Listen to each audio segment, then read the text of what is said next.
Hi, Harry from Fog of War here. Today we're going to do an unboxing, and in this case we're unboxing this, the Clash of Steel, one of the Operation Unthinkable starter sets, and this is the American versus Soviet one. So there's a lot of fun stuff in here. Stick with me and let's see what you get.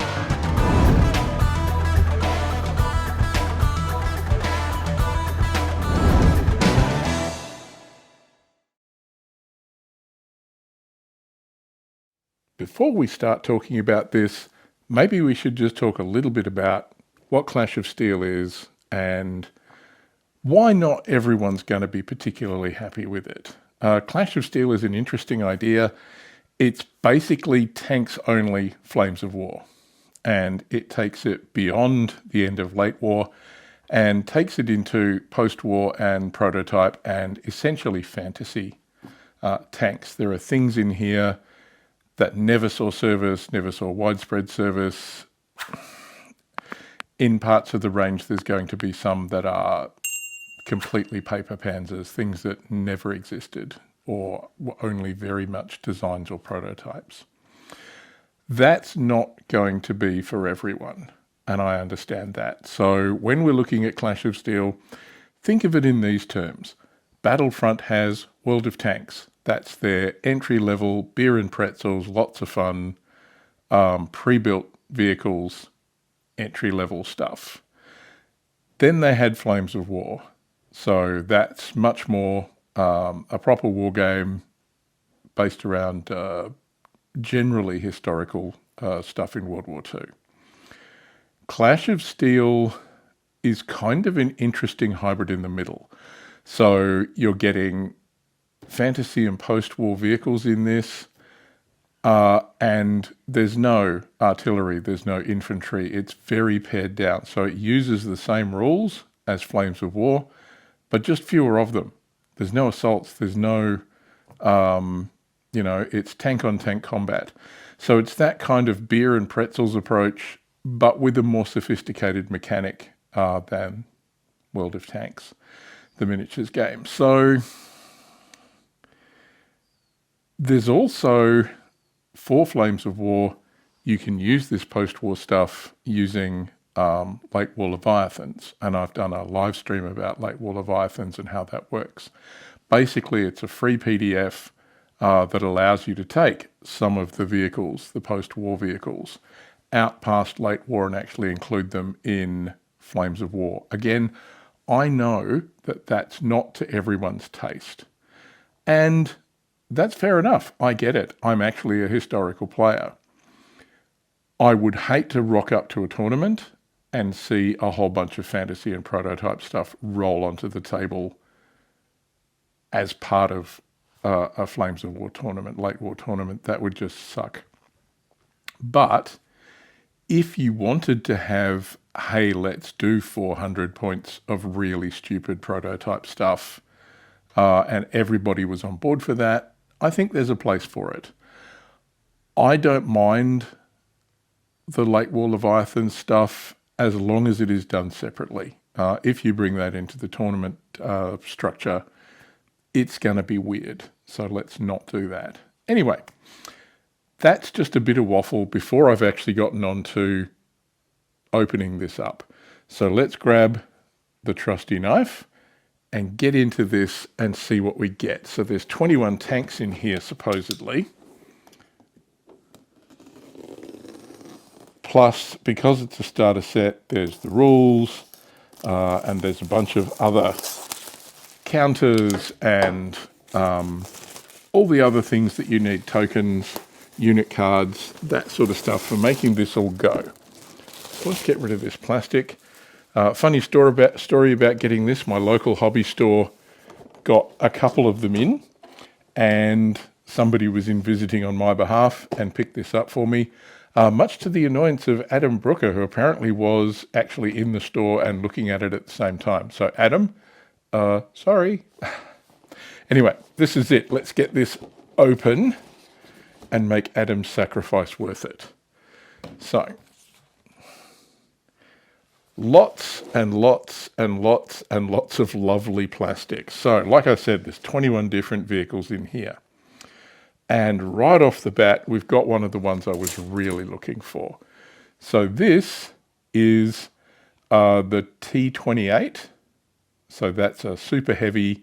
It is a tank. For a while, it was classified as the T-59 gun motor carriage because they weren't kind of sure whether they were going to be using it as an assault gun or whatever.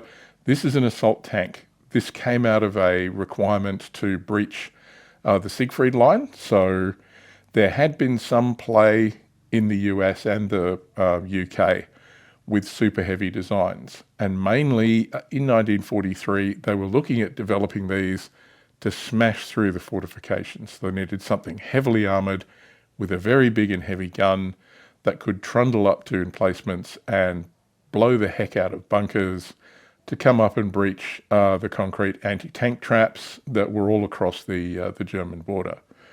Turns out those things weren't really required by the time these things started to enter service. Yeah, they were through the Siegfried line and away, so that was fine. But this is a very weird vehicle. I'm not going to go through all of them in detail, but this one's fun. The old Doom Turtle. So basically a very, very heavy gun in a very, very heavily armored fixed gun in the mantlet. So it doesn't have a turret, doesn't rotate. What it does do though is it's super wide. So to make sure that it could carry the stupid weight of this thing, it's actually got 4 sets of tracks, 2 on each side. But that wouldn't fit on railway lines or across Bailey bridges or any of that. So interestingly, the outer 2 sections of track can be dismounted in about 2 hours. You then bolt them together to basically make a really stupid looking tractor or trailer that you can hitch to the back of your now much slimmed down Doom Turtle and tool along, go across your Bailey Bridge, loaded onto a train, that sort of stuff. So those were the sorts of technical limitations that everybody was trying to deal with at that stage. So anyway, there's those. That's 1, that's 2. So there's 2 of those. I'll put those over here. What's next? This is something I've been hanging out for. This is the IS-3. So this was the Soviet medium tank design that entered service just in time for the victory parades through Berlin. Scared the absolute bollocks off the Allies, who were very, very concerned about its thick armour, big gun. Yeah, so this was just missed the war. Interestingly, I can see on here you get the 2 different sets of hull sides that you can glue onto the hull. One is smooth and the other one has the stowage boxes from the 1946 plus production. So they made some modifications and the side of the hull actually ended up with stowage boxes on it. So yeah, you get a couple of different options for this one. Now this did enter service, so this isn't like a fantasy Panzer thing, this was real. And yeah, this served for a long time. And you can use these in Fate of a Nation because the Egyptians had them. I'm expecting they're going to be very useful for Checkpoint Charlie if we ever see a Checkpoint Charlie. So that appears to be 3 of those, which are very cool, and I can't wait to build those. All right, what else have we got? Ooh, okay. I'm currently working on a video for this particular vehicle. Let me just uninterleave these here. These are the turrets for the T-44 and the T-54 tanks. So what happens is you get an entire T-55 sprue, which you're only going to use the hull for. They must be in here somewhere. This is the turrets to be able to make a couple of different versions. So the T-44, basically, they were already working on designs to replace the T-34 at the outbreak of war in 1941. But because they had to concentrate on production of existing designs, the T-34M the modernised and updated T-34 design got shelved until about 1943, where they suddenly went, well, we can start making new designs now. So what they did was made a number of changes, came up with the T-43, which had a new turret, made a lot of changes to the hull. That didn't go ahead, but the lessons for that impacted the T-44. That ended up with the hull that we would end up recognising for the T-55 series. It's much lower but wider. It allowed the turret to be spaced central to the vehicle rather than forward, so much better for centre of mass, rotating the turret, that kind of stuff. And much lower but somewhat wider. Wider turret ring also meant it could take a heavier gun. So by this stage, the T-44 turret, which is on this side, still looks very much like the T-34-85 turret. That's because that 85mm gun turret actually was developed from the T-43, that design. So that turret came along along with the T-44. So the whole idea was, hey, hang on, we've now got this new vehicle with a 85mm gun, but we've already got 85mm guns on T-34s, and we've got big production lines sort of pushing those out. So there was a bunch of other modifications. I mean, they made 2,000 T-44s. So you can't really consider it to be a failed design. The thing existed. Only in Russia could 2,000 tanks be considered a small production run. But basically what happened was they realized they needed a bigger gun. They couldn't jam a 100mm gun in there, so they had a gun they wanted to use. So what they did was they went back, slightly widened the hull, got a bigger turret ring in there, redesigned the turret, and ended up with the T-54, and that's on this side. So basically this is two different turret designs. There's also a different turret ring here and a different hull front to be able to put on the T-55 hull. So essentially out of that you get a T-55 hull, the T-44 turret, the T-54 turret, and the T-55 turret. So, and there's enough parts to make all of those turrets in one. So how many of these have we got? That's 1, 2, 3, 4, 5, 6. So 6 of those, and whatever the heck that is. No idea.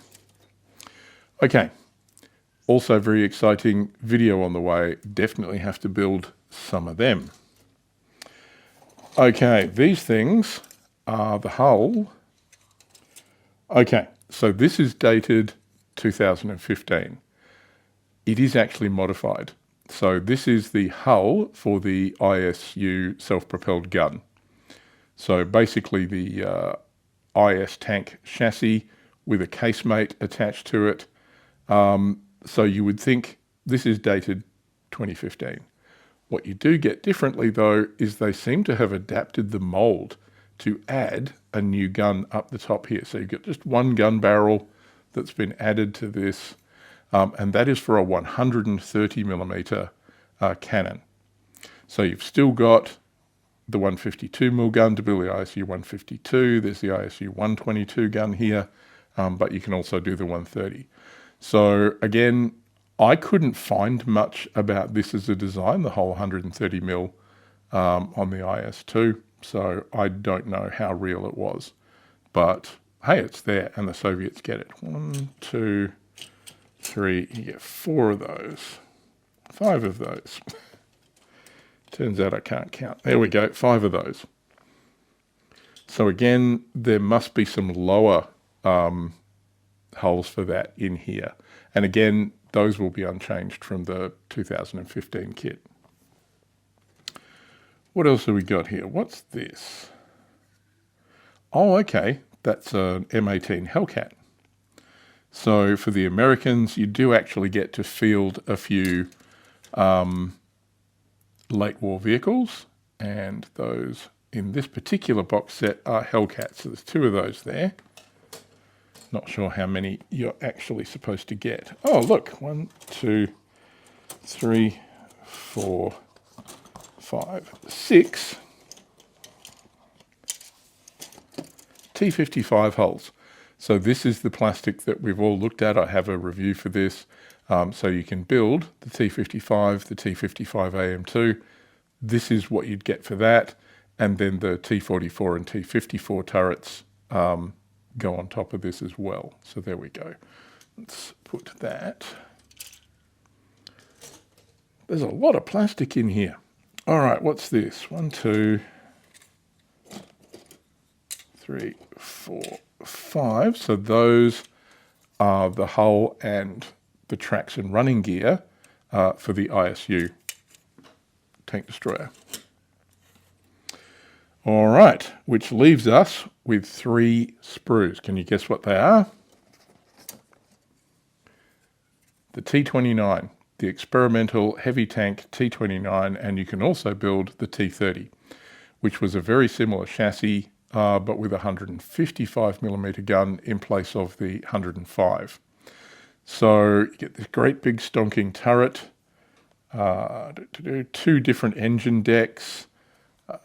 We've got 3 different guns here.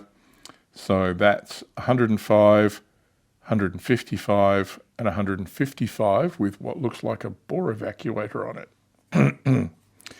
So yeah, this is one of the new post-war tanks. I believe a number of these were built as prototypes, but they never went into serial production. What you don't get is, so this is the T-29 or the T-30. You don't get the T-29E3, which was very much the same design, but had a coincidence rangefinder across the top of the turret here, which gave it Mickey Mouse ears on either side of it. So basically there were lenses on either side of the turret, and by manipulating those until you got an image into focus, you could estimate the range to your target. And that was a technology that was being trialed with that. So you get 3 of those.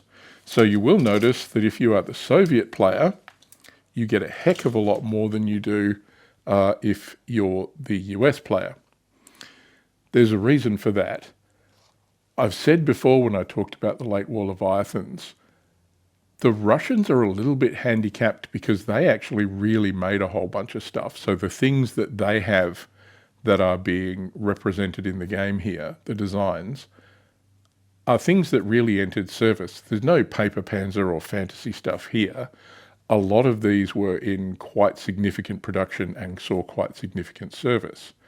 I think the T-54-1 that we've got in there was limited to a few hundred, but that's the least that we've seen in terms of production for the sort of stuff. So the ISU was in series production and saw combat, not in the 130mm version, but it was around and it was real.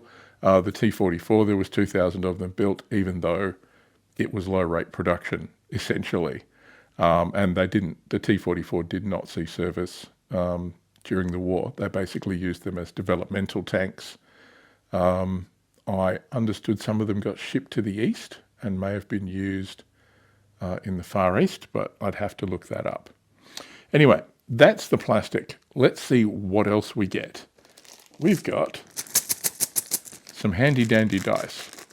So you got some blue dice and some red dice. So I'm assuming that's blue dice for the US, red dice for the Soviets. Tank commanders. So you get a whole bunch of tank commanders for US and Soviets, and they are hard plastic. We've seen those before. Decals. So interesting choices. There's some star decals for the US and the Brits. There's some German cross decals, which are completely useless in this box set.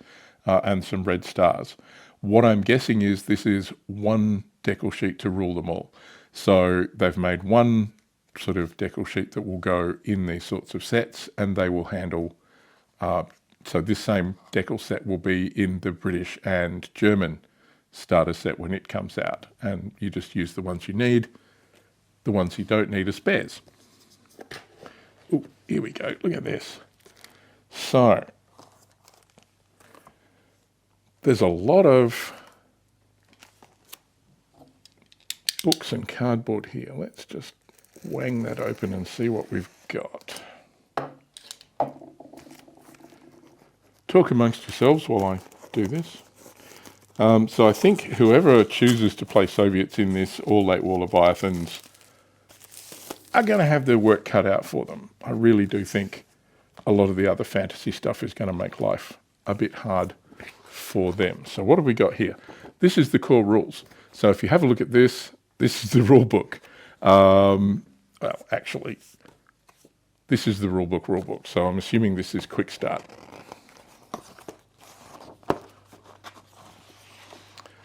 So these are the quick start rules. Just very, very quick how to get going.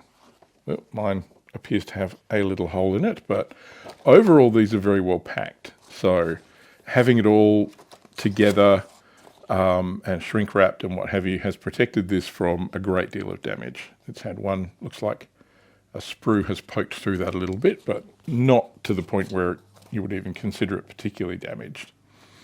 So Flames of War rules, but very cut down. And again, that's the quick start guide, which will get you going. And then the actual rules are in this soft cover rulebook. And again, we would recognize those. So what do we got at the beginning? So the core rules, going through how to read a unit card, shooting, ending, all the different steps, playing Clash of Steel, what you need. So terrain, dice, tape measure, that sort of stuff. Example forces, skill ratings, turn sequence, movement step. This is all stuff that you would very much recognize from if you're a Flames of War player. There's a section on force building, so how you build a force. Commander abilities. So because this is a hybrid of the Flames of War rules and their Beer and Pretzels World of Tank rules, the World of Tank stuff has cards, so you can add crew member abilities, upgrades and things like that to your vehicles. And you seem to have similar stuff here, which is an interesting flavor idea. So commander abilities like Problem Solver. The range of your commander's weapon is increased by 6 inches or 15 centimeters, and they may re-roll failed firepower tests. Time to Think. If your commander has not moved in the movement step, it may re-roll failed to hit rolls during the shooting step. So yeah, these are just ways to tinker with and use your vehicles a little bit differently than Flames of War. I'm not a big card fan for stuff like that, but hey, it's interesting. Next we get into missions, and I think this is probably the most interesting and exciting thing about Clash of Steel. So I can take it or leave it as a war game. What we are concerned about is missions are reasonably static in Flames of War. This gives you objective cards and other ways of scoring victory points. So you're not just killing anybody and everybody in your opponent's force. There are actually victory points that you can end up with by holding objectives and doing different things on the table. So it's not all just about the combat. And I think some of that is fun. And there are tactics cards and yeah, other rules to go with that. So I'm not going to go into that in a great deal of detail, but that does exist. Now, you get forces guides for the two different factions in this particular Operation Unthinkable box set. So you've got the Soviet National Forces here and the US National Forces. So let's have a quick look at those. So there's some fluff, more fluff. Okay, so they talk about building an American Combat Command. So you must field one headquarters and 2 to 6 core units in the force and up to 2 support units. So in this case, your American headquarters can be 1 or 2 T-29s, 1 or 2 T-28s, 1 or 2 T-26 E5 assault Pershings. So that's a version of the Pershing with heavy armor. Your core units, 2 to 6 of those, T-26 E5 assault Pershings, T-28 assault platoon, T-29 Super Heavy, T-30 Super Heavy, M26 Pershing Platoon, so actual tanks from late war, T-26 E4 Super Pershing Platoon, M4A3E8 Easy 8 Platoon. So it's an interesting mix of the post-war vehicles and actual late war vehicles. And in support, you can get the M24 Chaffee, the M36 Jackson, M18 Hellcat, and core units from other American forces. And again, it goes through the stats of all of those vehicles as well. So that's the Pershing Platoon, the T-29, the T-28, the M26. So again, it goes through and gives you all the stats for those and talks about a little bit about how to use them. And you end up with that. Basically a listing of all the different vehicles that you can use for your American forces. The Soviet one is very much the same, I'm guessing. Now, printed cards for assembly guides. These are going to be very useful because I've had a look at a couple of these.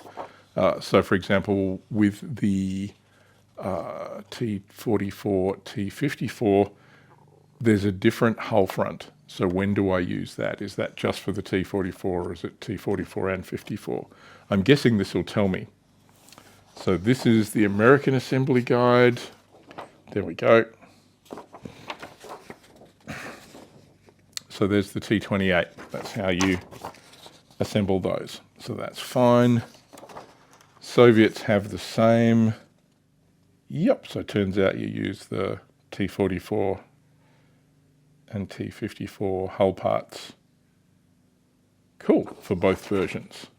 Great, I got smarter while doing a review. That's nice. Now,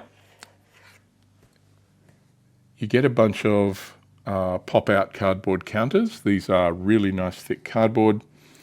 So you've got bailed out or destroyed markers, so that's useful. I have a feeling I'll be pinching those for use in Flames of War. You also get dials. So those are victory point dials. So as you earn victory points, you can add them up. So at the end of the game, you know what's going on. This is important because it's not just totaling up at the end victory points as you do in Flames of War. You can, by holding objectives for certain amounts of turns or doing something, there are different ways to earn your victory points. What else have we got in here? These big 1, 2, and 3 are for your objectives. So you would place those on the table during setup. Victory points, bloody, bloody, blah. Holding and contesting objectives. So you get little, there's even a couple of 4-inch rulers up the top here. So if you needed to work out if your tanks are close enough for movement orders or if you're on the objective or not, that's fine. Some unit leader markers. Yeah, that's all. Look, this is all good stuff. And as I said, I think the revamp of missions is something that might flow on to Flames of War and possibly even Team Yankee. That would be kind of cool. So what do we got? So here's your unit cards. Just flip those out. Again, very similar to the Flames of War ones. I'll put an insert of those up so you can see what they are properly. But yeah, you'd recognize all the information on here. And that's for all. Is it just the stuff in the box set? No, T-26 E5 Assault Pershing, T-28, T-29, T-30, M26 Pershing, Super Pershing, Easy 8. So these are all the different things that cards that you can play, unit cards. So if you already have late war Shermans, or if you already have some Pershings, you already get the cards for those. So that's pretty cool. Okay, so then we've got some mission rule cards.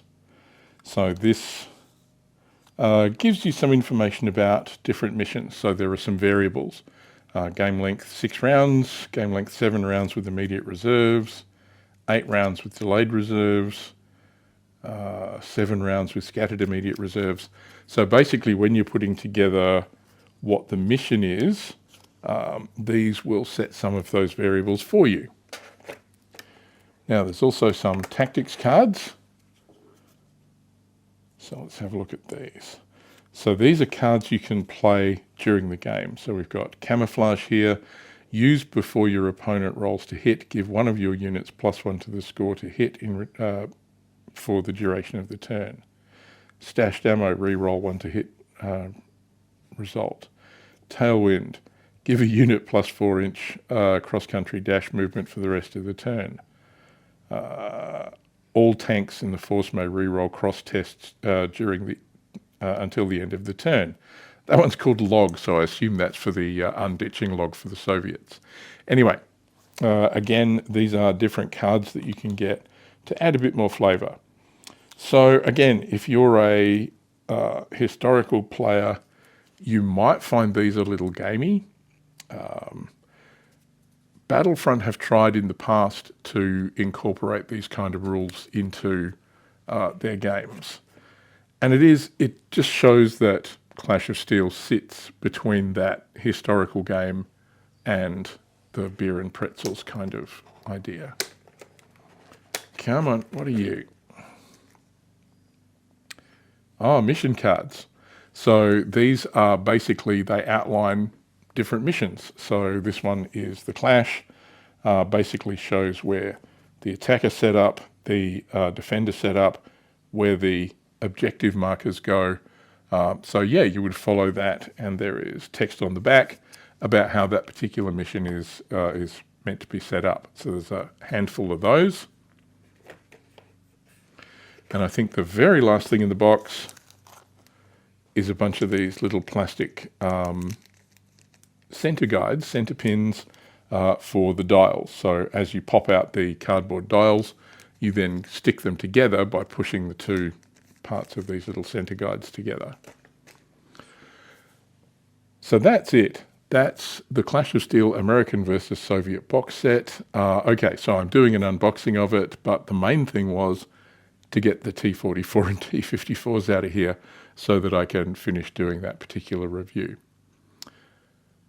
How is this in terms of value? I mean, certainly for 21 tanks out of this, for 130 Australian dollars, turned out to be, that's pretty good value. That's a lot of plastic for your money. And there was enough of the new units in here that I wanted to do reviews of that made it worthwhile for me. Am I going to run off and play Clash of Steel? Probably not. What I am going to do though is use these for reviews and start using them for Late War Leviathans. So I want to be able to, as these different vehicles are rolled into Late War Leviathans, to be able to field them. So the Late War Leviathans PDF that we've received, that you can download right now on the Flames of War website, is an interim thing. It covers all the things that have just been released. But there's a lot more coming. So there's a lot of plastic kits like Conqueror, M103, Charioteer.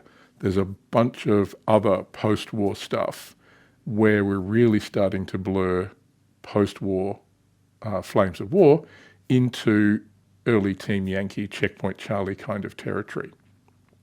So there is a book coming, I understand. So as they roll out more of those vehicles for the World of Tanks range, I'm expecting that we will then see a hardback book that covers all of those vehicles and allows you to use them in Flames of War.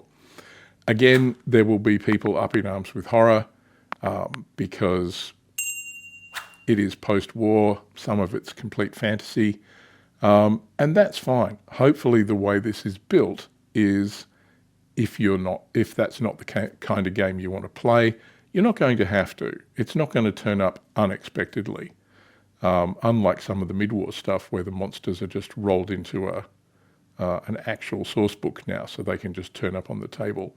So I think that's important to recognize. If you are a historical player, this isn't going to impact you all that much. All right, well, I'm going to go and pack all of this away, but thank you very much for joining me. I hope you enjoyed a look inside the Clash of Steel American and Soviet box set.